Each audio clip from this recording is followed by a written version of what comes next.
fampianarana 5 roapolo voany ampafony mpianatra ny mavita fisoratana anarana. Krizy maro lafy mahazo ny firenena mila mandray andraikitra ny rehetra hoy ny olona teo aloha vaovao Benjamin.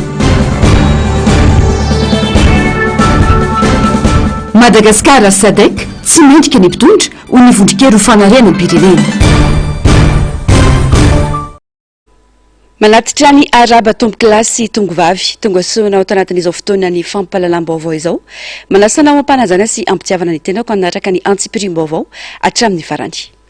Vaovao makasika ny raharam-pirenena avy hatrandry nisy ny fanamarana iombonana nataon'ny filoham-pirenena teo aloha misa roa Andriamatoa Ravalomanana Marika sy Hery Rajaonarimampianina mamaly ny fanamarana nataon'ny filoha Andry Loaratsika Vetrany ny makasika izay fanambarana izay. Le président Andry Rajoelina a affirmé publiquement qu'un ancien chef d'État aurait entrepris auprès de dirigeants de la SADC une campagne de dénigrement visant à empêcher la tenue du sommet de l'organisation à Madagascar, le jugeant indigne de présider la communauté. Sans citer de nom, il qualifie cette démarche de regrettable et honteuse et appelle à l'unité, la solidarité et la dignité pour accueillir l'événement. Nous, représentants de l'opposition républicaine, tenons à rétablir les faits. Les échanges que nous avons eus avec certains membres de la SADC ne relèvent pas d'une campagne politique, mais d'une alerte fondée sur des faits avérés et documentés, en conformité avec les valeurs inscrites dans le feuille de route SADC pour Madagascar adopté en 2011. Cette feuille de route engageait Madagascar à rétablir un environnement politique inclusif et apaisé, selon l'article 3, à garantir la liberté publique et la liberté d'expression, article 4, à assurer l'indépendance réelle des institutions électorales, selon l'article 7, et à lutter contre la corruption dans un cadre de bonne gouvernance, article 8. Or, ces engagements sont aujourd'hui violés de manière répétée et documentée. Les faits sont clairs et sourcés. Arrestation arbitraire et répression des manifestations pacifiques. Selon l'Amnesty International en 2024, Commission nationale indépendante des droits de l'homme 2023, absence d'indépendance réelle de la CENI ou mission d'observation électorale de l'UE 2023, KMF Konoé 2023. Détournement massif de fonds publics dépassant 1,7 milliard d'euros depuis 2019, selon Bianco 2023, Cour des comptes 2023, Transparency International, IPC 2024. Situation sociale critique avec 80% de la population vivant sous le seuil de pauvreté et un accès à l'électricité inférieur à 25% selon la Banque mondiale en avril 2024. L'unité et la solidarité ne peuvent se construire sur le silence face à de telles violations. Préparer un sommet dans ces conditions sans reconnaître et traiter les causes profondes de la crise fragiliserait la crédibilité de la SADC et enverrait un signal négatif à toute la région. Notre démarche est motivée par un seul impératif, préserver l'intégrité et les principes du pays et de la SADC, afin qu'elle demeure une instance respectée et crédible pour l'ensemble de ses membres. Marc Ravalomanana, ancien président de la République de Madagascar, et Rajaonarimampianina, ancien président de la République de Madagascar. Vaovao avy any Mahajanga kosa indray tsy tanteraka hatramin'ny farany fikasana fanaovana lanonana fametrahana samboady ny solombavam-bahoaka ny Mahajanga afaka andro Christian Androany nampiasa herim-pamoretana nanaovana raha matahotra ny mpitondra fanjakana tamin'ny alalan'ny mpitandro ny filaminana ka tsy nafanana tanteraka izany tsy hijanona hatreo ny solombavam-bahoaka fa tsy maintsy ho vita izany lanonana izany miantso ny ampitsaharana ny fiantsina ihany koa ny solombavam-bahoaka afaka andro Christian Androany raha nitafa tamin'ireo olona maro nanotrina azy Androany tany Mahajanga varatsika ny fanadihadiana. Tamin'ny 4 arivo no fotoana ny fanomezana ny solombavam-bahoaka afaka andro Christian tamin'ny vahoaka ny Mahajanga anaovana ny lanonana fametrahana samboady amin'ny maha député voafidy azy raha ny fandaram-potoana. Vao maraina nefa dia efa voadidina mpitandro ny filaminana hitrany fonena ny solombavam-bahoaka ireo vahoaka no nanantona azy rehefa tsy navela ivoaka tamin'ny trany fonenany hiafak'andro kristian kanefa mbola niara-ny sakatsakana ihany koa na dia teo azy anefa izany afaka niaona ny rotonta ny fanomezana toromarika samihafa nanamafy ny solombavam-bahoaka afak'andro kristian fa tahotra fanaovana tsinitsinina ary fanambarina ny vahoaka ny mahajanga ny zava-niatra tamin'izy ireo hatramin'ny fandavana ny fangatahana lalana fitaka natao atsika fanambanimbanina natao atsika fanaovana tsinotsinona no natao atsika nantony dia zao rehefa misy olona mangataka zavatra zany rehefa tsy eo amena dia tenenina mialoha fa nanaovana antsika andrasana mihitsy ny 24 heures tsy alohan'ny zavatra ataotsika zay vo namoana décision maika na daty ara-tsisy eo mazava ho azy a misy anitsindry misy a ny fanakanana amin'ny ara-tsy ampanahy fa tsy amin'ny logika zay tokony anaovantsika zavatra tsy tokony isy ny fanaovana zanak'alafa amin'ny fandraisana fanapaka-hevitra eto amin'ny firenena ho ny fanamafisany ity solombavam-boaka ity ka rehefa ny fanoherana dia hiara-ny sakatsakana lava mipetraka ny fanontaniana hoy izy raha mbola misy fanjakana eto apetraka ihany ny fanontaniana fanjakana ve misy atsika ty misy fanjakana ve atsika raha ohatra ka misy fanjakana atsika mipetraka ny lalàna ho an'ny rehetrarehetra ka noho izany a raha mahazo mifety ireo a mahazo mifety koa atsika mahazo manao fanetsiketsehana ara-politika ireo a mahazo manao koa atsika jereo ahoana moa tsy atezitra atsika tsy ampisy lolona mitsika samy piray-tanàna amin'ny toy zavatra mitovy amin'izay izany manao an'izay iza ny mpitondra ihany ane izany mamboly korotana eto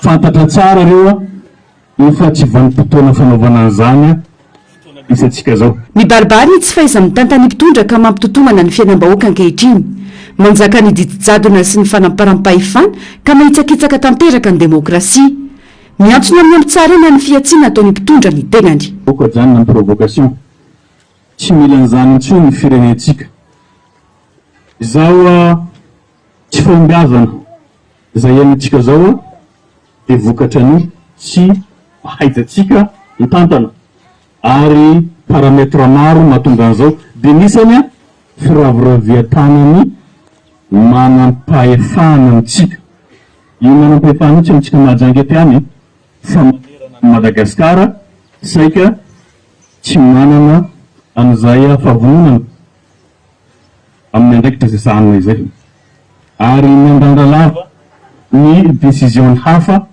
no andraisan'ny fanapahan-kevitra ka raha ohatra tsy misy ny fahaleovantena ho an'ireo cadre atsika manerana Madagasikara dia dikan'izay a simba ny fahalalahana ary tsy hiteraka vokatsoa antsika velively izay tsy maintsy tanteraka ny fametrahana samboato ny fanamafisany no andro fotoana afa kosa natanteran'izany izay tsy mbola voafaritra mazava ka raha tonga eto a ampilazaonareo no namatsika fa tsy tanteraka noho ny etraketraky ny sasany ny lanonanatsika fa tsy maintsy ho ataotsika io narapitso na afaka pitso rehefa tsy manaiky ireo amin'ny andro elandro amin'ny fitondrana io tsika mifety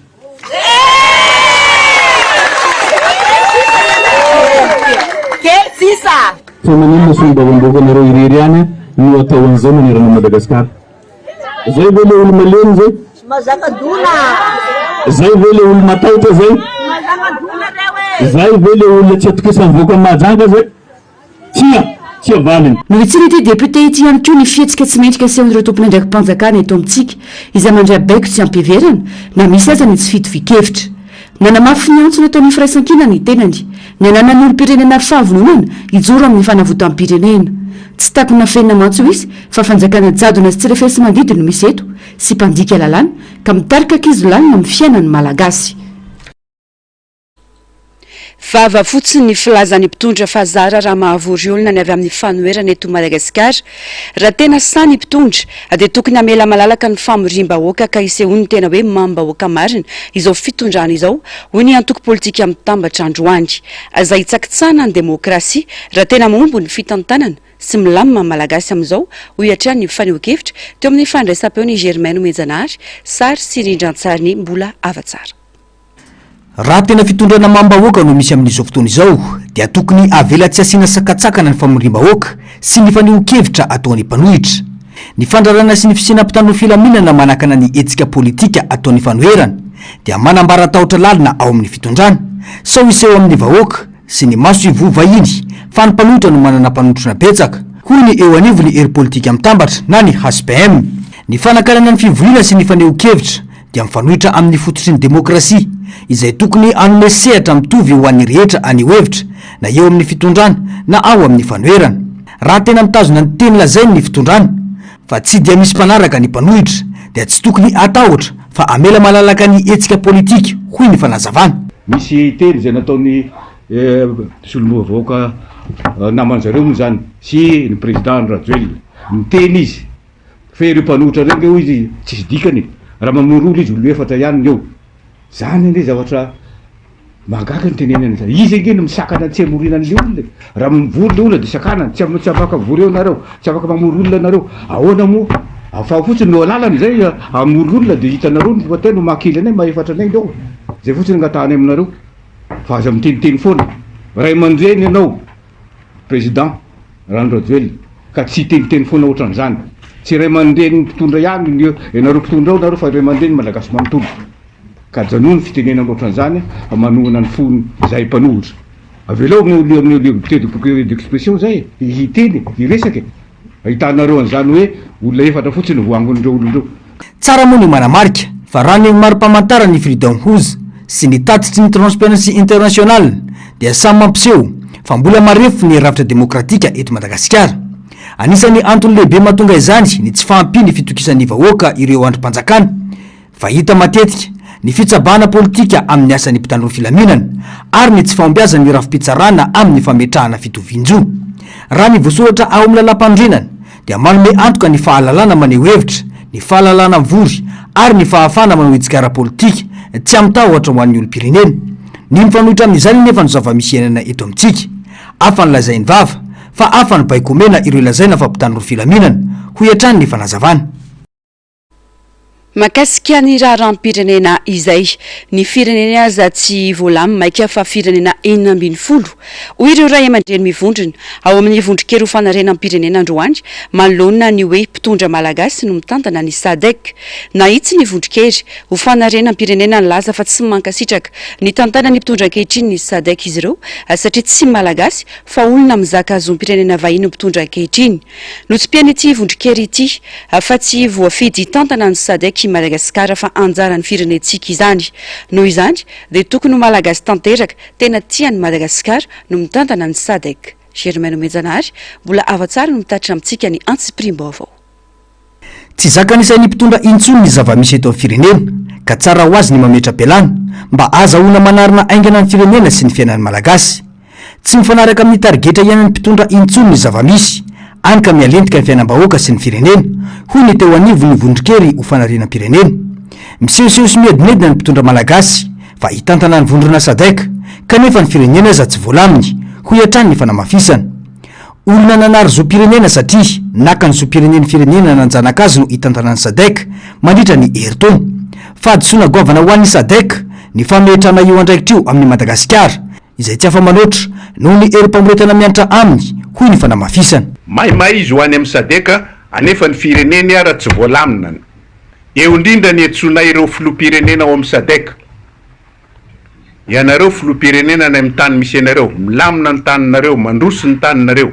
Fa kosa apetraka aminareo ny fanontaniana hoe mety ho an'ny SADC ve?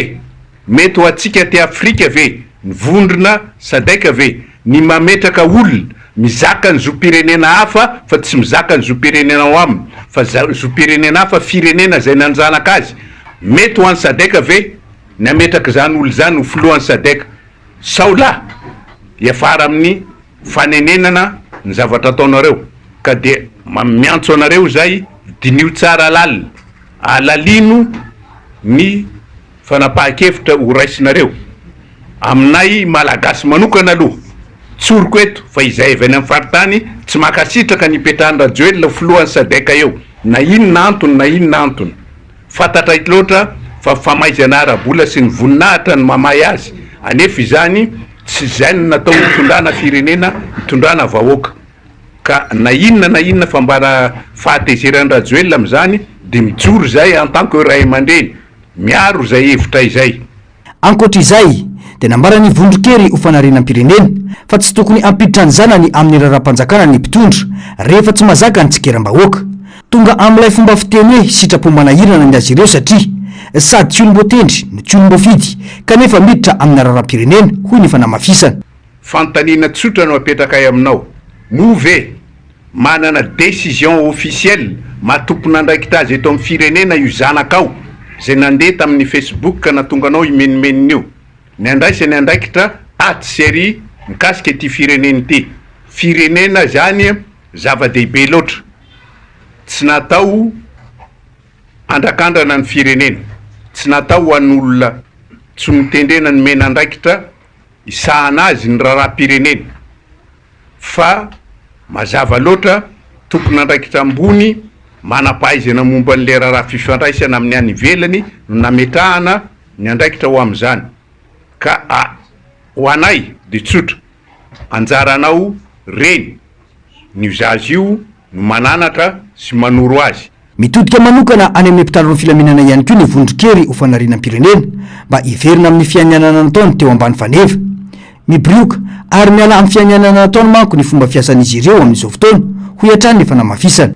Nanao fenianana nareo teo ambany faneva pirenena fenianana zay ren'Andriamanitra reny tanindrazana mazava ny teninareo hoe ho an'ny tanindrazana no antom-pisinareo apetraka iny fanontaniana hoe voatananareo ve zany foto-kevitra ny joronareo zany hatramin'izao fa sao mivona amin'ny tokony ho izy ny zavatra misy anareo satria zay mahita amin'izao fotoan'izao maharay mandrenanay mandinika ny zavatra iainanareo zay ny fitantananareo ny firenena fanarahanareo ny fepetra rehetra eto amin'ity mahafirenena ny Madagasikara ity fa mirona kokoa makany amin'ny fiarovana ny mpitondra sy fanampiten'ny firenena no ataonareo mpitandro ny filaminana fa tsy mipetraka itsony le hoe ho an'ny vahoaka sy ny fananany no hipetrahanareo miantso anareo mpitandro filaminana zay mba iverina ho andohanareo lay fenianana nataonareo tamin'izay hoe ho an'ny tandrazana no antom-pisinay ho an'ny gendarme moa de mbola miampy hoe ho an'ny tandrazana sy ny lalàna ny mpitondra amin'izao fotoan'izao hoe mananja lalàna. Raha tsy ndrehetra no miaraka tonga saina malona ny zava-misy dia sarotra ny fanarenana ny firenena tsy misy vahoaka sambatra raha mbola manjaka ny fiarovana ny tombontsoan'olombitsy vahoaka sahirana ary malagasy voafatotra no misy eto Madagasikara ankehitriny ho iatrany ny vondro ny fanarenam-pirenena. Mila maso mijery, mila saina mandinika ny zava-misy eto Madagasikara amin'izao fotoana. Potika ny efa nijoro, rava ny efa natsangana ankehitriny, hoy ny olona teo aloha vaovao Benjamin. Tompona andraikitra amin'izao zava-misy izao ny mpisehatra politika hoy ny fanamafisany. Potika tanteraka ny fiainam-bahoaka ary maizina no avy nitaranaka fara mandimby raha ny endriny zavatra miseho amin'izao ho iatrany ity olona teo aloha ity. Fanadiadiana. Nanenena ko tanteraka ny nanoana ny mpitondra ankehitriny ary adisoko goavana ny nanohitra be fahatany ny filora valomanana marika tamin'ny taona 2024 ireny hoy ny olona teo aloha vaovao Benjamin. Tsy misy fanajana lalam-pandrenana eto izy tsy misy fifaninanana ara-pandrarana koa vahoaka inina ampanantraina mba ahafahana mifikitra maritra amin'ny fitondrana izay no zava-misy tsy misy tombontsom-bahoaka fa tombontsoan'olombitsy no manjaka eto amin'izao fotoana ary ny tena loza dia ny kolokolo sy ny fanitsakitsahana lalam-pandrenana hoy ihany ny olona teo aloha vaovao Benjamin. Tena nandihy tsy toko adiniko na fotsy volo ahy hoe niverina lety ny faritany satria hoe rehefa voailika teny fitondrana tamin'ny 2002 de nalahelo lasa nanohitra be fahatany amin'ny filora valomanana satria iantony faritany ny foanana io vao naverin'ny président Rajoelina izy tsy nandinika lalina tsony de miteraka na andihy am'izao ve misy na ny lehibe ny faritra na ny lehibe ny faritany tafapetraka eto amitsika misy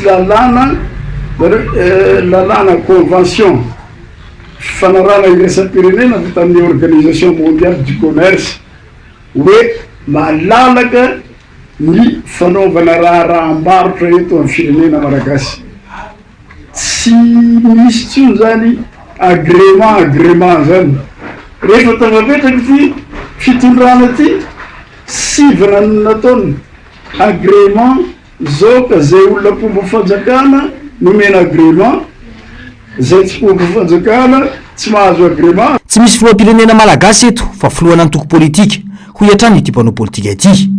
Profon'izany ny zava-misy Mahajanga izay lanonam-pametrahana samboady ny solombavambahoaka Afakandro Kristian ho iatrany ny fanazavana. Rehefa tsy miara-dalana amin'ny mpitondra dia voasakana foana na voafidim-bahoaka aza ho iatrany ity olona teo aloha ity. Rehefa anatin'ny mpitondra manonany mpitondra na antokony mpitondra anao milina zavatra ataonao mahazo lalana ohatra mibaribary zao fametrahana ny Afakandro Mazenga misy ny carnaval ny nosy variky ngamba mahazo lalana misy fanaovana fananana raha fanantsana a Mazenga mahazo lalana fametrahana samboady député anankiray satria mpanolotra sakana zahay mpanolotra reto zany de tsy manana filoham-pirenena am'izao fotoana zao satria tsy mahazo mamoaka hevitra zahay mpanolotra tsy mahazo manao famondronana vahoaka ny mpanolotra ka ny mpitondra ihany mametraka ny tenanjareo fa zareo filoham-pirenena ny mpitondra pomba zareo fa tsy filoham-pirenena ny vahoaka manontolo. Tsy misy ninona azo antenaina amin'izao mpitondra fanjakana izao. Tsy hisy tombotsoan'ny malagasy miaina ary aina krizy maro lafa isi. Tsy fanakiviana no ilazana izany fa ahatonga sainandrehetra ahatsiaro tompona andraikitra amin'ny fiainan'ny taranaka faramandimby ho iatrany ity olona teo aloha ity. Misaona ny fianakavimbeny antoko tiky Madagasikara mantolo no ny fodimandry ny rakotonirina Jean-Claude mpandindra nasional ny antoko hamambolana ny tenany no nanaraka fitsaboana teny amin'ny hopitaly ary nindaosiny izao fahafatesana izao sy ny sehatra ny politika no nahafantarany maro azy fa betsaka ihany koa ireo andraikitra efa noraisiny teto amin'ny firenena horatsiakary ny makasika izay. Rakotonirina Jean-Claude Roger na i Jean-Claude no afantarany maro azy. Mpandindra nasional ny antoko tiky Madagasikara nanomboka ny taona 2020 ka hatramin'izao izy nindaosy ny fahafatesana izao. Efa be ny tanàna tao Moramanga ny tenany nanomboka ny taona 1979. Raha teo amin'ny sehatra politika dia isany namarika azy ny fanehoana hevitra mahitsy mba moazana ny mpiray-tanindrazana manoloana ny olana mitranga eto amin'ny firenena. Eo ihany koa ny fiantsona ny fanarandalàna eto amin'ny firenena. Nandray andraikitra feno tamin'ny fameloma-maso ny antoko tiky Madagasikara i Jean-Claude Roger rakotonirina nandritra ny nahampandrindra nasionaly azy. Sary-piaro tamin'ny fahitsina ny tenany indrindra manoloana ny fitantanana ny firenena. Tsy mijanona amin'ny fifampiresahan'ny mpinamana zany fa sainana ny heviny tamin'ny hainao manjery ny tenany. Efa taliparitry ny fampianarana teknika tao atsinanana ihany koa i Jean-Claude rakotonirina. Mananatra efa raha-pitantanana ny tenany satria efa nitazona karazana tetikasa tao Moramanga. Efa tale jeneraly teto anivon'ny orinasa hainao manjery ny biasa ihany koa i Jean-Claude rakotonirina ny taona 2022. Tamin'izany no nampidira ny fandaharana no Samigy Maxime Araletseheno sy Vonson Andrianjato izay nampitondraina ny lohateny hoe Resao aloha. Fandaharana namotsipototra ny raharaha mafana teto amin'ny firenena. Ny efa nisedran'ny mafia ara-politika ihany koa ny tenany raha tsy resaka afa-tsy ny fisamborana azy sy ny sekretera jeneraly ny antoko-timo nandritra ny etsika ny RMDM tetsy amin'ny Magrobiorika ny 20 Jolay 2022 ary navototra ny 5 Jolay. Namela manantena sy kamboty mianada ary zavitelo i Jean-Claude rakotonirina. Nandritra ny volana maromaro izy no narary ary nanaraka fitsaboana teny amin'ny hopitaly saingy izao nindaosy ny fahafatesana izao. raha ny fandaram-potoana dia hialetondre ny vohitra amin'ny alatsinainy razana ho any Moramanga, avy eo aterina ny fianoriva-tsinanana. Izay fianakaviam-ben'ny MBS dia miombona alahelo amin'ny ankonany ary mankahery ny fianakaviany manontolo.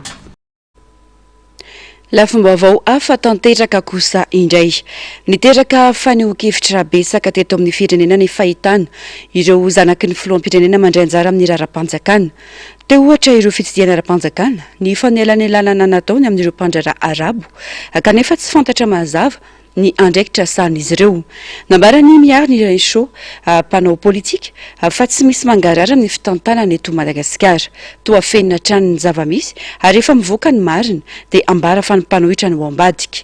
Vokany miteraka tsy fitokisana ireo rafitra misy ny fitondrana amin'ny ankapobeny. Narcisse Karazafy miaro tanjona. Niteraka ady-hevitra sy fanehoan-kevitra ny fahitana ny zanaky Andry Rajoelina nanaraka hatrany ny fitsidiana sy ny fanelanelana nataon'ireny tany ivelany. Hatreto mbola tsy mazava ny andraikitra ofisialy tazomin'izy ireo.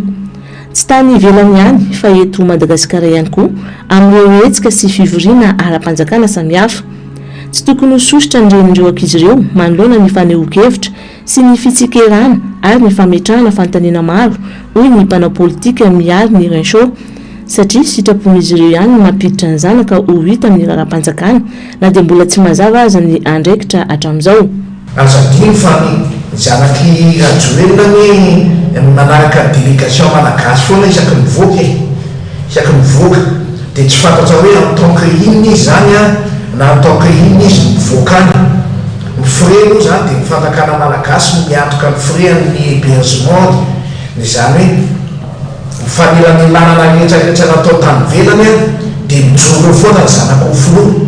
Nefa ny inona moa ny toerana misy azy eo amin'ny fitantanana na amin'ny firenena malagasy ary efa jereo fa na miresaka izy ataoko hoe resaka ara-barotra zany fifanarahana ara-barotra fa eo ny saina Madagasikara dia eo ny ambolenina ny firenena malagasy dia mifandray-tanana amin'ny olona le resana izy le vahiny dia zany ve dia efa hita fitam-pirenena fa mitondra ny rarany Madagasikara ny zanaky ny filoha ary eto Madagasikara dia mbola misy zanaky ny filoha anisan'ny mandrarany resaka tany amin'ireo mpamatsy vola. Ny dikan'izay izy zany no miserasera ny toerana miserasera ao amin'ny firenena manosolo tena malagasy amin'ny fandarana eto Madagasikara. Tsy misy mangarahara amin'ny fitantanana ny raharaham-pirenena eto Madagasikara araka ny fanehoan-kevitra hatrany. Kobokobonina sy afenina hatrany ny zavamisy marina ka rehefa mivoaka ny vaovao na ny porofo mampiseho ny tena zavamisy ka lazaina fa ny mpanohitra no ao ambadika. Fomba fiteny sy fiarovan-tena izay miteraka tsy fitokisan'ny vahoaka amin'ny rafitra misy ary manam-porofo fa tsy misy intsony ny tena fanjakana eto amin'ny firenena. Manjaka ny fanjakam-baroa izay miorina amin'ny tombontsoa manokana sy ny fitazomana fahefana fa tsy amin'ny fanompoana ny tombontsoam-bahoaka. Tena tsy misy mangarahara fa zavatra kopokobonina foana dia rehefa mipotra be dia lazaina fa mpanohatra foana ny ao ambadika. Mpanohatra izay tsy manao sinia amina fifanarahana, mpanohatra izay tsy manana anjara didy eto amin'ny fitantanana amin'ny firenena, lazaina foana fa vato misakana amin'ny fampandrosoana. Manao izay tiany ataony ihany zareo rehefa resaka minira moa fa misy resaka hoe vola tombontsoa manokana dia atao kobokobony ihany. Tsy misy lalàna zany eto ny lalàna tsy natao lalàna dia ambany fahefana zareo ambony lalàna. Tsy misy fanjakana eto Madagasikara fa fanjakana baro eto ary fanjakana didiny besana eto, fanjakana jilamboto no misy eto. Zany hoe zay tiano zareo atao ihany no atao, zay tiano samborona ny samborona. Zao raha ny tena izy raha ny tena tany demokratika tsanomaitsintsika afaka naneo banderole mpanohatra mampiseho amin'ny sommet amin'ny SADC ty zao afaka tsy misy lalàna tsy misy afaka misakana an'izany fa dia efa dictature zany mitondra eto Madagasikara. Tsy metsika kely rehefa fanehoana ny zavamisy mampiseho ny zavamisy dia sakana nampitahorana. Zao ny no amafisina fa mipotra tsikelikely ny kolikoly avo lenta sy ny tsy fahaiza mitantana ataony fitondrana. maro fitantanana tsy mandeha amloany hoy hatrany ity mpanao politika ity any ka ny fanenjehana sy ny fanaovana hery famoretana amin'ny mpanohitra sisa no vahaolana hitan'izy ireo. Manodidina ny 704 ireo mpanao gazety voasoratra eo anivon'ny olafitry ny mpanao gazety na ny OGM ary misandraka manerana ny nosy. Mandalo sedra maro ny asa fanaovan-gazety sy ireo mpanao gazety eo am-panatanterahana ny asany ka hisintomana ny sain'ireo mpisehatra indrindra ny mpanao politika. Aoka tsahatra any fanaovana tsinitsiny ireo mpanao gazety satria zo fototry ny olom-pirenena ny fisitrahana vaovao marina sy voamarina ary azo amarina avy amin'ny mpanao gazety. Tato vaovao ny Narsiska Razafy niary tanjona. Miariary ny fanohitohinana ny asa fanaovan-gazety sy ireo mpanao gazety eo am-panatanterahana ny asany. Tsy vao androany no sehon'izany. Ireo mpanao politika sy ireo manana tombotsoa manokana no manambany sy manivaiva mpanao gazety rehefa mahatohitohina azy ireny ny vaovao avoakandreo mpanao gazety. Raha eo amin'ny sehatry ny asa ankapobeny tokony tsy hisy mihitsy ny fitratrevatrevana sy fanambaniana ho fanajana eo amin'ny andany sy ny ankilany. Fahefana faefatra ny mpanao gazety eo amin'ny firenena ao aoriany ny fahefana mpanatanteraka, ny mpanao lalàna ary ny fitsarana. Midika izany fa manana andraikitra sy fahefana manokana izy ireo amin'ny mampikaroka sy mpitady-baovao sy mpanara-maso ny fitondrana ny mpanao gazety. Mitaky fitandremana sy fanajana ny fitsipika fototra ny asa fanaovan-gazety, indrindra ny fanarana ny etika sy ny deontolojia. Raha voaady ireo rehetra ireo, mandeha ho azy ny fanajana ny asa fanaovan-gazety. Voavonjy malaky any ny famonana le afo. Ka ny zavatra misy tatoato reny raha antsika mahita reny, misy olona tompona ndraikitra zany angamba mieritreritra ny tena misy olon-dehibe eo anatreny le mpanao gazety zay heverina ohatrany hoe mbola zaza dia mitrerina. Kanefa ny zavatra tokony fantatra rehefa miresaka zany atao teny malefaka aloha raha azo atao. Raha toa satria ny teny malefaka mahatsotra zavatra zany. Fa raha ohatra ka teny indrindra le manambany sy le mikitakita reny tsy fanao zany na amina sehatrina na sehatrina mizy anao tsy fanao na zanaka ohatrany ary tsy mety ny mitrerina sy mikitakita zanaka ohatrany maika fa fifandraisana aty amin'olona aty ivelany. Dia zao koa nefa ho antsika mpanao gazety, isika mpanao gazety manana fahefana be rehefa tena jerena ny asa ny sehatra asa misy atsika. Ny tompona ndraikitra rehetra na hatrany amin'ny filoham-pirenena aza voafetra ihany ny zavatra azo ny filoham-pirenena na ny tompona ndraikitra ara-panjakana ambony tendenina. Fa ny mpanao gazety matetika tsy dia tena voafetra loatra ny zavatra azo ny tendenina ka eo matetika mahatonga mpanao gazety somary manana fahefana tsy dia hananan'olona rehetra. Eo anatrehan'izay nefa mila mitandrina ny mpanao gazety satria arakarakin'le fitenenana iny na ny zavatra lazainy iny ihany no loharano ny fahalemena satria arakarak'izay lazainy ihany izay teneniny ihany no averin'olona afototry ny olona ka any no tsy maintsy tandrema ny mpanao gazety tsara. Ety ankilany, toetra iraisan'ny mpanao gazety ny toetra moratoina sy ny fiombonana manoloana ny fanohitohinana ny asa fanaovan-gazety tsy eto Madagasikara ihany anefa fa maneran-tany mihitsy hoy ihany ny fanehoan-kevitra. Hitarika fahalemena nefa raha toa ka tsy voafehy ny fihetseham-po ka hisy fiantraikany amin'ny fahaiza-manao sy ny fahadiovantena ny asa. Sarotra baikona ny mpanao gazety, tsy toy ny an'ireo mpampianatra na mpitandro filaminana mantsy ny asany. Eo matetika no mahatonga ny hafa tsy afa-po amin'ny fanatanteran'izy ireo ny asany hoy hatrany ny fanehoan-kevitra. Mpanao gazety, isika mpanao gazety koa matetika mora tezitra be rehefa io zany klima mpanao gazety naiza naiza fa tsy eto Madagasikara fa naiza naiza mpanao gazety matetika mora tezitra, mora tohina mpanao gazety. Ka zay koa nefa zay le isika mora tohina zay koa ndray miteraka fahalemena ho an'ny mpanao gazety. Zavatra tsara fantatry ny mampafantatra moa zany mampatsiahy fotsiny fa tsy za koa nampianatra an'izany izy. Zavatra tsara ho fantatra ihany koa fa ny mpanao gazety olona sarotra baikona be. Ny raha miaraisana zao mitafika ohatra na ny zandary na ny polisy na ny mpampianatra na sy ny ohatran'izany baiko toka na note arrêté sy ny ohatran'izay fotsiny mandeha dia manaraka ny midony rehetrarehetra. Fa mpanao gazety tsy azo atao an'izay. Mpanao gazety mahalalaka be izy amin'ny zavatra ataony dia io koa matetika mahasorenan'olona zay le mpanao gazety mahalalaka. Niemitra tanteraka ny fahalalana asa fanaovan-gazety hoy kosa Gaby Vakinadina raha oharina amin'ny fotoana nanatanteran'izy ireo ny asany. Manana ny lanjany manokana ity sehatra ity ka mampalahelo hoy ity mpanao gazety Zokiolona ny mahita ireo zandry zanaka ambanimbaniana toy ireo nataon'ny filohan'ny antemeran-doolona ka tsy mipetraka amin'ny toerana sahaza eo amin'ny masony mpitondra fanjakana. Amiko dia mianioka zany asa fanao gazety satria tsy vitsy ange ny mpanao gazety efa nidiady, tsy vitsy ange ny mpanao gazety sa manotsy ny heviny, tsy vitsy ange ny olona sa mandeha mivantana hoe mba manao interview makany am'izany hoe filoam-pirenena zany fa tena dia olona ray. Nefa ny asa fanao gazety dia troisième force.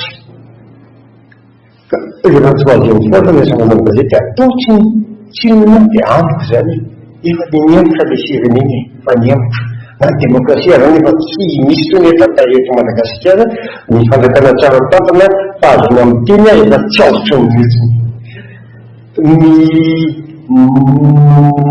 Voaka foana ny OGM ny teny fa inozy azy azon-damosika.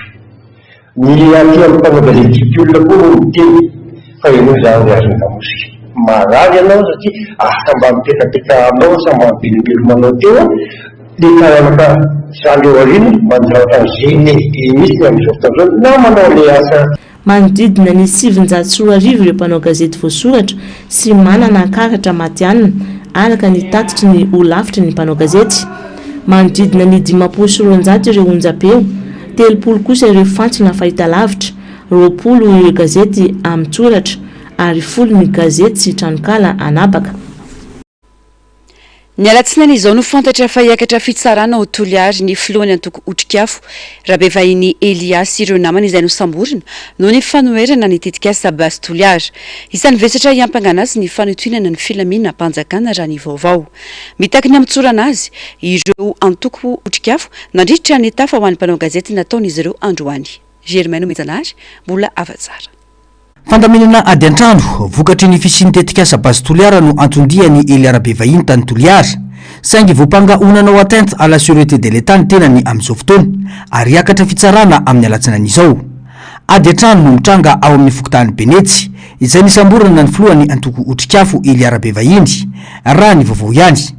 Andian-jatovo nivondrona ao anatin'ny fikambanana voromahery no nifandrafy amin'ireo mpiray-tanindrazana aminy ankehitriny. Nandritra ny fionan'ny filohan'ny antoko Otrikafo tamin'ireo tompon'andraikitry ny tanàna ao an-toerany izay tany ny aviny mba andaminana io olana io anefa no nitrangany fisamborana azy ary nolazaina fa mpamatsy vola ny etsiky ny mpianatra sy ny etsiky ny jirama i Eliara be vahiny raha ny nambarany teo anivony antoko Otrikafo androany. Ny mpandamina indray no ampangaina ho mpanakorotana eto amintsika ankehitriny hoy ny fanamafisana. Ka mitondrona fa mamatsy vola mpianatry ny université Amanday maninday izay mitokona mamatsy vola ihany koa hono ny mpiasan'ny jirama izay mitokona ary mitondrona fa manao atteinte à la sûreté intérieure de l'État. Tsy zavatra hafahafa ihany. Fandringanana vahoaka ny fiziriziriny fitondrana amin'ny tetikasa io hoy hatrany teo anivony antoko Otrikafo. Betsaka ireo manampahaizana no efa nilaza ireo voka-dratsy mety ateraky ny fitrandrahana fasy mainty ho ataon'ny Basy Toliary io hoy hatrany ny fanamafisana. Fanadinana ny vahoaka, mampidosany amin'ny vahoaka, manapotika ny tontolo iainana, mamono ny asa iveloman'ny vahoaka ny fitrandrahana fasy mainty sy mozanita ataon'ny Basy Toliary. Manamafa ny manampahaizana sangany indrindra eto tany ny fianaky ny radioactivité izay teradoza mahafaty ho an'ny fahasalamam-bahoaka na oela na oangana. Aminay dia fandringanana génocide ozy ny teny frantsay, génocide amin'ny fahita-andrasana any amin'ny faritra atsimo ny tetikasa Basy Toliary. Tsy meloka Eliara be vahiny mandahy izany tetika fandringanana izany ary miaro ny mpiara-be laminy manoloana ny loza manambana. Stop Basy Toliary. Latsaka kanterina ny firenena sy ny vahoaka malagasy noho ny afitsoko ny fitondram-panjakana hoy hatrany antoko Otrikafo. Olombitsy no mahazo tombotsoa eto amin'ny firenena ary tsy mitsahatra amin'ny tombony elanelana eo amin'ny sokajin'olona manana sy ny mahantra. Amin'ny mahafazafy ny taratasy azy Andriamatoa Andrapajoelina zany io dia namafisiny tanteraka na hafimpanjanahana izay mangeja sy manolotra ary mandrava tanteraka antsika vahoaka malagasy. Voka-tsosa ny fanjakana ka lasa mananao foana toy ny fanaovana ny tetikasa sahala amin'ny Basy Toliary. vahiny no mifehy baiko ary mahazo tombotsoa miopapana amin'ny fandraharahana ary toe-karena ka migoka ny rehim-pirenena. Olombetsy no mahazo tombotsoa eto amin'ny firenena, tsy mitsaratra mitombo ny elanelana eo amin'ny sokajin'olona manana sy mahandry. Amidy amin'ny fitondrana atsokosoky daholy ny rehim-pirenena, volamena, sokatra, bois de rose sy ny sisa marobe tsy ho voatanisa. Fitondrana mivarotra tanindrazana amin'ny vahiny toy ny any nosy mitsio, nosy sakaty, basculière, tsy mampiomby tsy tosika sy ny sisa hafa. Raha mitenitsika dia tapenam-bava sy katraina. Fitondrana jadona mpamono vahoaka no misy eto Madagasikara, hoy ihany nefa niho-kevitra. Tompony antoka amin'ny fahantrana lalipaka ihany malagasy amin'izao ireo mpitondra. Tsy tokony anaiky atao fitaovana izaka ny fitavozavozam-pitantarana izy ireo ny malagasy mijoro amin'ny marina. Tsy eloko ny fitiavan-tanindrazana, tsy adisona ny fandavana fandrinyanana. Noho izany takina ny anafana madidio any Elarabe vahiny sy ireo namany ho hatrany izy ireo. Ijanona ny toly ariany isika atao rahatiny vaovao manaraka ity tsy nahagaga ny valin'ny fitoriana teny amin'ny tribunal administratif saingy natao ihany ho fiarovana ny zony vahoaka hoy Ferrero Lomnoir candidat ben'ny tanàna atao toliara voalohany. Ankoatra izay nambarany fa tsy resaka politika fa fitiavan-tanindrazana no antony ijoroany ireo manohitra ny tetika sabasy toliara ary miantso ny gouvernemanta ametra pialana mba hisoroana krizy lalina ny tenany. Nametra-panontaniana ihany koa ny tenany amin'izay antony anakanana ny fametrana samboadina solombavambahoaka any Mahajanga. Fanajadina. Efa napoizina ny valin'ny fitoriana napetraka teny amin'ny tribunaly administrative hoy Ferrero Lomnoir. Efa azo an-tsaina mialoha ny vokany fa tsy maintsy hitanila any amin'ny kandidat-mpanjakana saingy tsy maintsy natao ihany fitoriana ho fanajana sy ho fiarovana ny zony vahoaka ny fidy azy tany toliara voalohany hoy ihany Ferrero Lomnoir. Nambara fa nandresy ny prositeny saingy noterena noresena ary manaiky ny vokatra ara-pitsarana ny tenany na dia mahafantatra tsara aza fa misy mpandresy efa voatendry mialoha ambadiky ny fitsarana. Amin'izao fotoana izao nilaza ny tena fa mitondra fitoniana sy fandanjalanjana amin'ny firenena aloha. Aoriana kely eo dia anatanteraka tatitra ao Toliara ity candidat ity ary mety hiaraka amin'ireo antoko-panohitra hafa amin'ny mahafanoherana azy. Nanambara ihany koa fa misy farany fandeferana ny mpanohitra ka tokony ho areto mpitondra. Tsy fa nampoizina ihany fa didy raiky sany anay maha-kandida zahay koa moa tsy dia nanantena zavatra betsaka maha-mpanohitra zay. Le izy anie atsany ambolony efa fantatsao ihany hoe anao no manjesy fa ezahana mihitsy ho resen'ilay mpampanjesy. Izy ilay mpampanjesy eto ny fitsarana no fitaovana anankiray entin'ny mpanabotsy firenena hoe ampiasaina amin'ny zavatra rehetra ka anisan'izany raha raha-pifidianana ka ho anaina dia natao ny zavatra iny adidinay vahoaka anay kosa aloha tsy maintsy vitainay hatramin'ny farany ary mbola tsy iny ny farany satria nanatao zany ny tsy fakatoavana ny fitoriana nataonay hatrany ambolohany hatsaty amin'ny cassation tsy mahakivy anay tsy ampiforitra anay satria nanjesy zahay fa noreseny lay mpampanjesy. Mazava tsara angamba zay fanazavana ka manaiky ny didin'ny fitsarana zahay amin'ny mahampanao politiky tsy maintsy manaiky satria raha vao mieritseritra manao politiky zany hitondra firenena anao zay ninona ny toerana sy andraikitra misy anao dia hitondra firenena ka io fitsarana io rafitra anankiray mila hajaina ka ho fanajanany zay dia manaiky zahay asakasaky fitsarana tsy hanajan'ny toerana misy azy ka hanaiky didin'olona na baikoin'olona fa zahay tompoka zahay mpanohitra tsara fisainana be ary intelligent fa zahay kosa mahafantatra fa misy lay mpampanjesy. Ankoatr'izay mangataka ny fitondram-panjakana Ferrero mba hametra-pialana hisoroana ny korontana sy krizy lalina. Tsy tia tena hoy izy mpanohitra ka ndeha tarika olona idina an-dalambe tahaka nataony Rajoelina tamin'ny taona 2010 fa ho fitsinjovana ny fiainam-bahoaka no antony anaovana izany. Nanamafy ny tenany fa tsy misy idina ny resaka politika ny ady hevitra momba ny basy Toliara. Mety hisy prositeny manaiky ny basy Toliara, mety hisy TGV koa manohitra azy. Noho izany tsy amin'ny anarany antoko no ivoizana ny rarabasy toliara fa noho ny fitiavan-tanindrazana amin'ny fametsahana samboady aminay zany filamboatsiary ary bontolo ny ataonareo efa tsy fotoana tsony zao ny hitsanganany vahoaka efa resy zao no ataovy raha mahay anao rehefa tsy mahay anao za aloha de tena miangavy mametsaha-pialana zay tsisy akoatsy zay fa nga tadiavinareo siady ty firenena malalatsika efa sahirana be ty tia nefa tsy mahazaka korontana tsony efa tsy mahazaka ady ohatrany nanaovanareo azy tamy 2009 iny ty tonga de tapi retsaretsa na inareo koa mety ho tapi mitovy aminay mihoatra anay raha io de na tonga am'izany ka mba tsy hatongavana am'izany tsara ho anareo aloha mametsa-pialany fahenjena lehibe kosa zany na raha mangataka na aloha mbola tatao tantano kely aloha sadeky de mametsa-pialana ao deny kalalezao amiko zany tsisy idiran'ny fanoherana io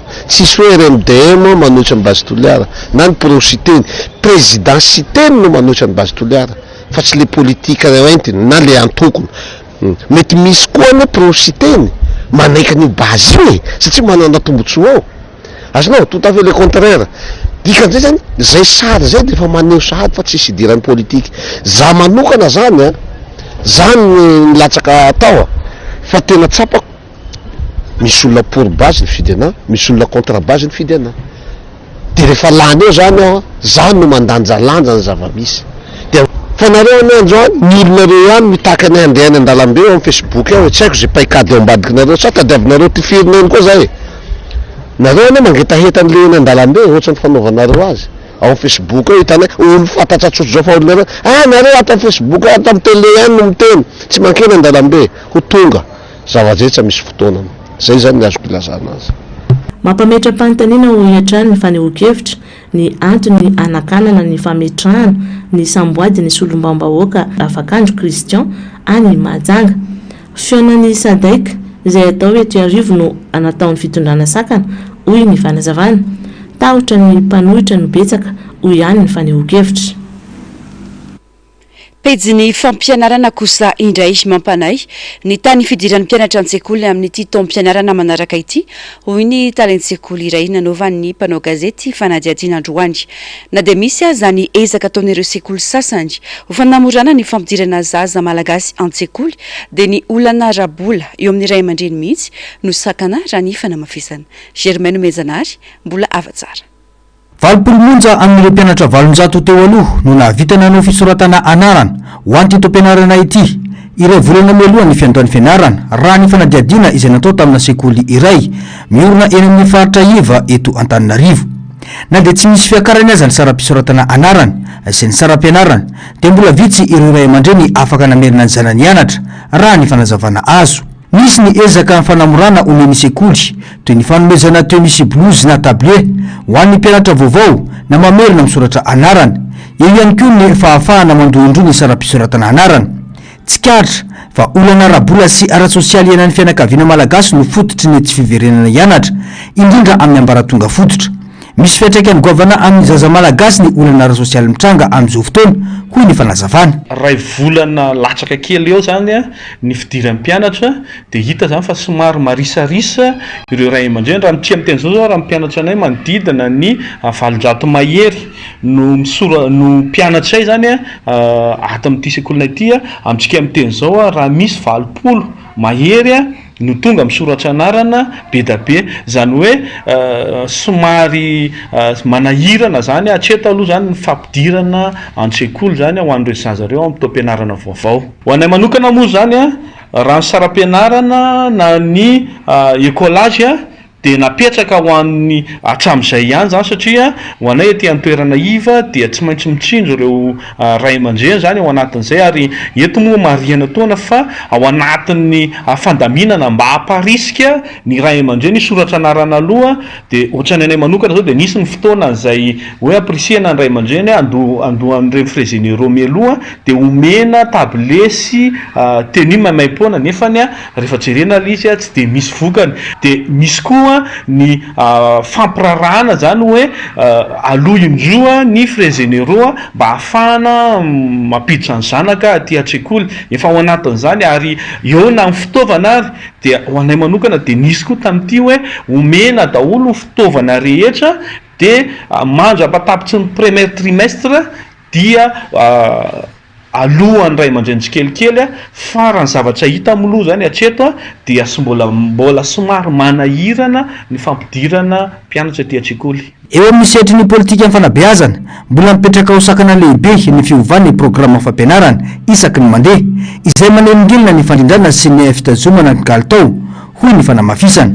Tsy mahagaga raha mena ny lentan'ireo mpianatra malagasy amin'izao fotoana ho hatrany ny titady tsekoly ity. Raha hitantsika zao amin'izao fotoana zao dia efa misy inzay PE zay lany teny any Assemblée nationale mahakasika ny raha fampianarana ary io moa zany dia hitovizany sekoly rehetra hoe manimba ny kalitao mpampianarana ny fanovana matetika tsy izay tsy manakana ny fanovana fa ny fanovana matetika ny raha fampianarana eto Madagasikara dia manimba ny sekoly eto Madagasikara satria raha hitantsika ary ngamba ny eto tsy ny anay ihany fa mihena ny nivoan'ny mpianatra amin'izao fotoana zao ary eo ho anay manokana moa zany dia nandritra ny vacances dia miezaka nampanao formation ny mpanabe rehetra hatramin'ny tompon'andraikitra eto anivon'ny sekoly. Raha mitoy ny tany fisoratana anarana toy izao dia tsy voaro ny zo fototra ahazahoana fanabeazana ary mety ho anisan'ny tarika fitombon'ny fahantrana sy ny tsy fitoviana ara-tsosialy izany.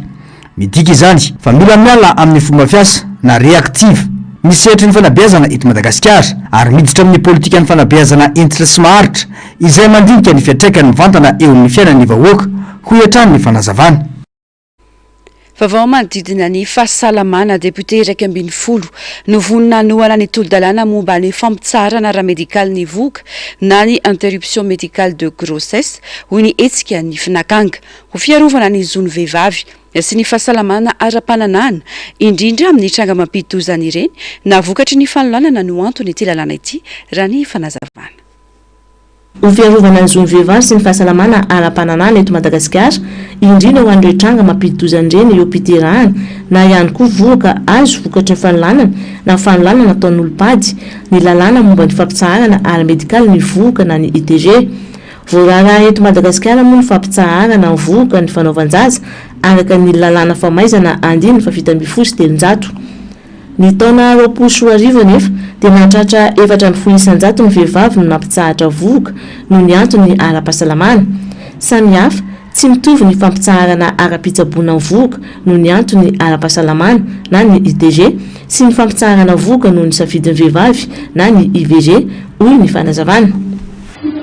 Tamin'ny 2020 finakanga no nanao étude farany dia tamin'izay 74% ny vehivavy nataonay fanadihadiana tamin'izay zany no hoe no ny antony ara-pahasalamana no manao an'izay.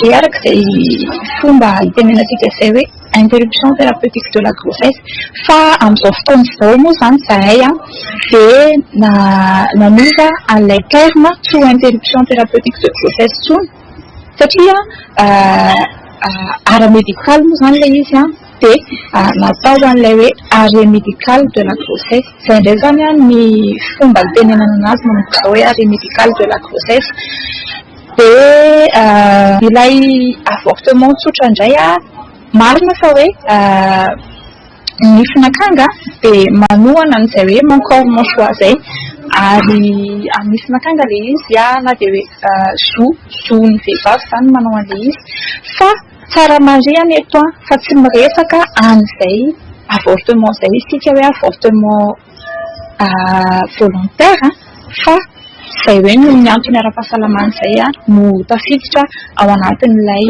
tolo-dalàna ary efa misy zany décret d'application mihitsy ny volafolaina tao anatin'izay hoe reto avy ny condition an'ilay arrêt médical de la grossesse reto avy ny tafiditra ao anatin'ilay izy eny fa na dia ny resaka hoe dokotera manao an'ilay izy efa tafiditra ao anatin'izay hoe décret d'application zay mba tsy hivoana amin'ilay hoe no ny antony ara-pahasalamana no anaovana an'ilay fampitsarana voka. fantatra fa solombaom-bahoaka 120 no vonina anampy amin'ny fampandaniana ny lalàna ITG. Sakana lehibe amin'ny fandaniana ity lalàna momba ny ITG ity anefa ny finoana sy ny kolotsaina malagasy. Mora kokoa anefa ny mampiatra sy mandany ny lalàna raha toa ka efa nanasony ny protocole de Maputo i Madagascar, hoy Montoro et CCE na ny éducation civisme, citoyenneté et l'environnement. Tsy azo sarana ny ITG mantsy ny fanajana ny sombivavy amin'ny ankapobeny ary raha lany ny ITG dia tokony ho soniavy ny fitondrana ihany koa ny fifanarana natao tany Maputo. Le protocole de Maputo zany dia afahana mameny sy mametraka ny hoe fampanajana ny zon'ny vehivavy, zany hoe tena hoe natokana mihitsy zany io no dinihana manokana ho an'ny zoan'ny vehivavy. Ao anatin'ny zoan'ny vehivavy zay dia be dia be ny voafaritra ao fa ny tena lafiny manahirana zany amin'ilay protocole de Maputo na tonga antsika hatramin'izao mbola tsy nanao sinia dia eo amin'ilay misy an'ilay hoe article 14. Article 14 io dia miresaka an'ilay fahafahan'ny vehivavy misitraka ny zo hanala zaza. Voafaritra ny amin'ny protocole de Maputo izay fanalàn-jaza zay, zany hoe fampitsarana voaka mihitsy no voalaza ao kanefa ilay protocole de Maputo ilay ina moa loi proposition de loi ITG iny mamaritra n'ilay hoe fampitsarana voaka ny lafy médical, zany hoe misy antony ngezabe zany ampitsarana an'ilay voaka.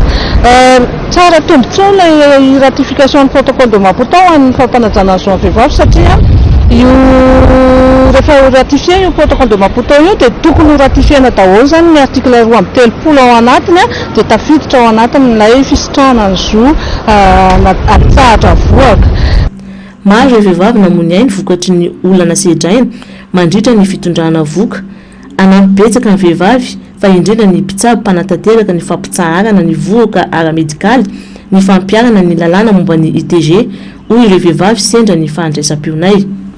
Raha ny hevitro manokana raha hoe zany no antaninan'ilay izy dia aleoko lavitra tonga dia avolotena ilay zay satria miteraka souvenir ratsy ho an'ilay olona mitondra anazy ilay izy.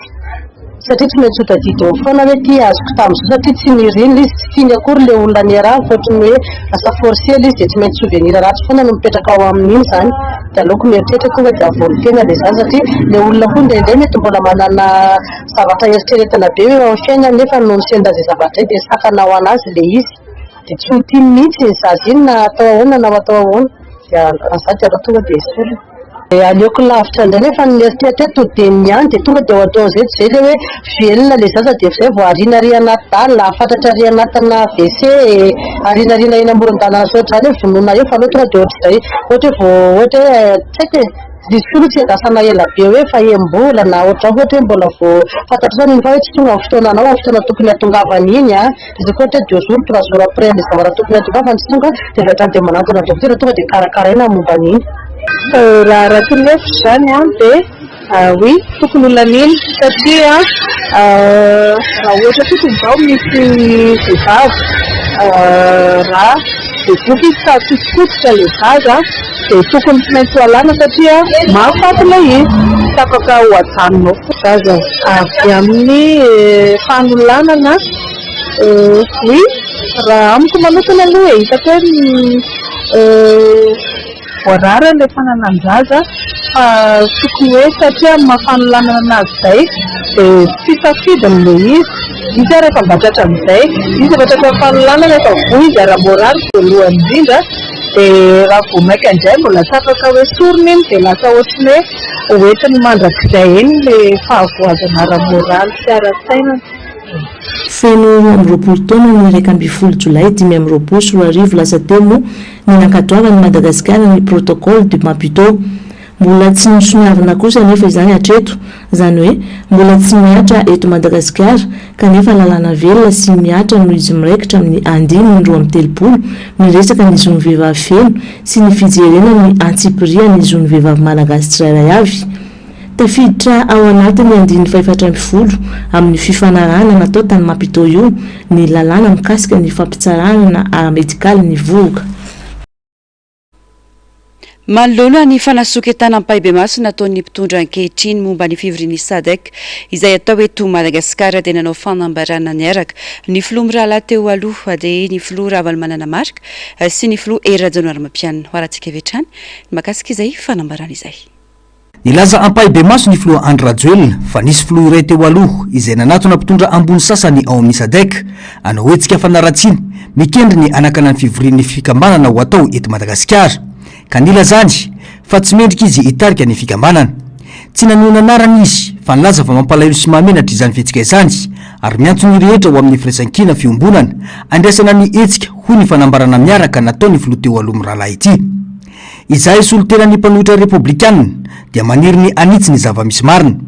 Ny fampiresahana nataonay tamin'ny mpikambana sasany ao amin'ny SADC dia tsy fampelezan-kevitra politika fa fifanakaloza-kevitra miorina amin'ny zava-misy sy ny antonta-taratasy voapirofo ary mifanaraka amin'ny soatoavina voarakitra ao amin'ny fendalana SADC ho an'i Madagasikara izay mekena tamin'ny taona 2024 hoy izy ireo.